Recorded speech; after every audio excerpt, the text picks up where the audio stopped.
Well, here we are, the end of the first day of the first full week of school. In an ordinary year, this very minor milestone would probably pass unnoticed, but this is not an ordinary year. And so it feels, at least to me, somehow more significant. In the span of a few days, not long after we communicated to our second grade that they would unfortunately have to be placed under quarantine, we today welcomed back our football team from quarantine, so that's good news. We had plans in place to handle students who were learning virtually, whether that was by choice or because of quarantine protocols, and we've used those plans. But as of today, we have students on the university campus who are here for in-person instruction, and for one period a day at least, their teacher is the one who's virtual, teaching from home until she can safely return to campus.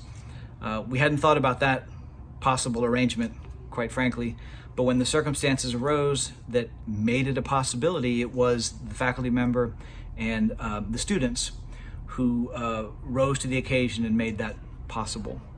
We welcomed Nurse Womack to the university campus last week to help manage the health center, and then fairly quickly said goodbye to her, as today she started serving the Japonica campus in place of Nurse Julie until Nurse Julie can return. We can expect more of the same of this sort of thing over the next few weeks and months, as the quarantine protocols demand that we remain nimble and prepared to adjust at a moment's notice. I've been especially pleased so far with the spirit of cooperation that I've seen on the part of parents who have reached out to division heads or to teachers or to our nurses to let them know of a situation that we might otherwise have never known about. Thank you for that.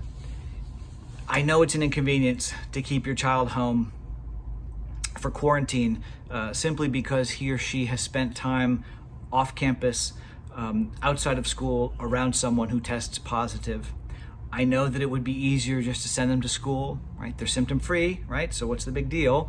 But we should all appreciate when one of us does the right thing for the collective good, as it's really the only way that we're going to have any chance of making it through the school year without a serious outbreak of positive tests, or worse, students, faculty, or family members falling ill. We are truly our brother's keepers in these times.